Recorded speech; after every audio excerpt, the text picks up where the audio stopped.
dedicated to Ahmaud Arbery, if you will. The piece is called Black Socrates Speaks, Two Different Americas.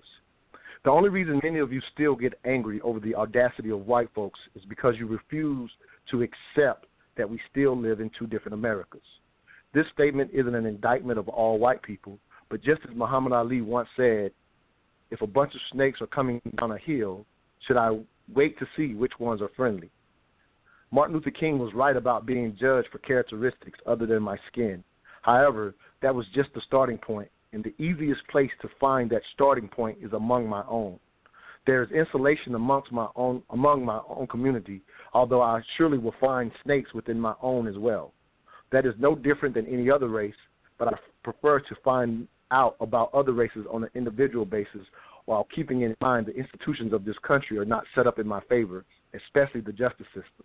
Hence, I limit my interactions with white people in general and only with those who exhibit sincerity in fellowship and, to some degree, friendship.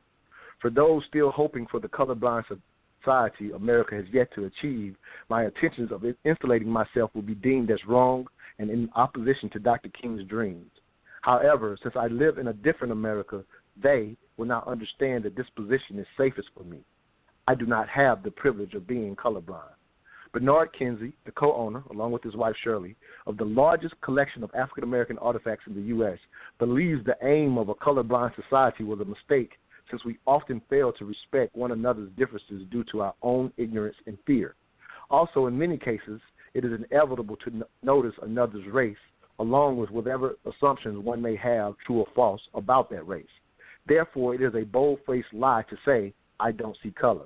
Instead, Kinsey suggests the goal of our American melting pot should be to become color-rich, in which we are curious about our racial differences, and that in itself would garner the respect we all desire as human beings.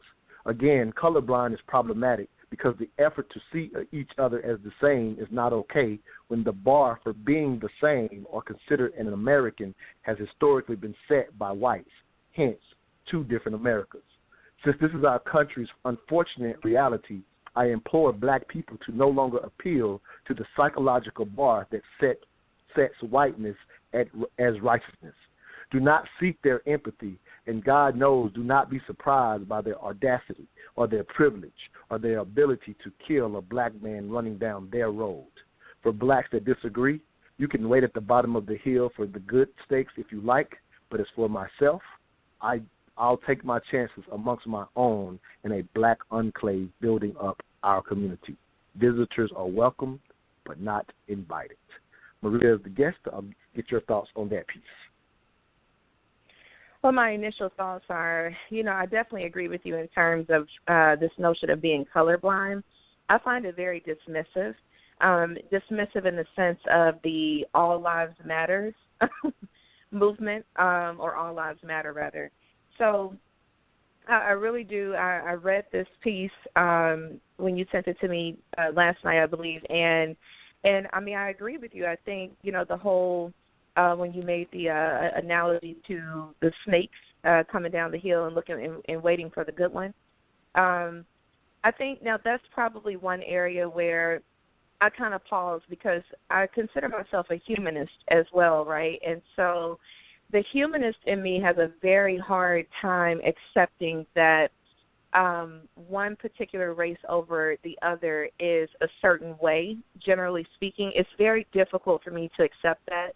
And so I probably would disagree just with that part. But overall, just your assertions with regard to, our history in America, and if we look at our past and present, how we are treated, I mean, I don't see anything wrong with you seeking isolation within self and within your own community. I mean, if that's what you want to do and that is empowering for you, I think that you should absolutely do that. And by doing that, I think it would give you a sense of direction and also some boosted confidence with regard to the direction that you want to go in life moving forward, whether you choose to work with, collaborate with white people or someone else outside of the culture. I think it's best to do that when you are grounded in who you are and what your culture is, So, I mean, I really enjoyed the piece, and for the most part, I pretty much agree with most of what you're saying. And what you just said is the key. Insulation, not isolation, is my focus. Let me say that just to even clarify that for you. And so being grounded in yourself, it is the idea of that self-esteem that allows our next generation to navigate the world.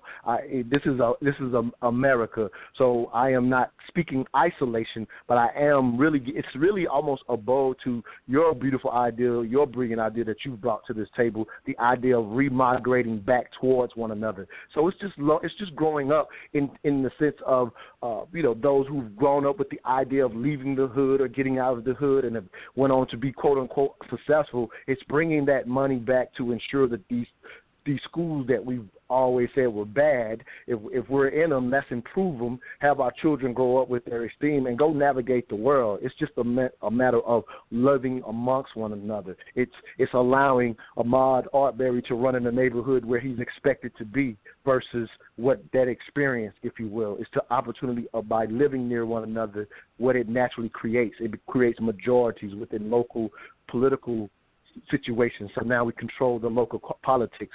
Again, there are only a couple of major metropolitan areas where we are the majority. We are typically not, and so it's a lot that can fall from insulation. I am not advocating isolation, and I even pointed out within the piece that at the end of the day, the evaluation of any group has to come on an individual level, but based on American history, there is safety to live near my own. That is the bigger point. Latrice,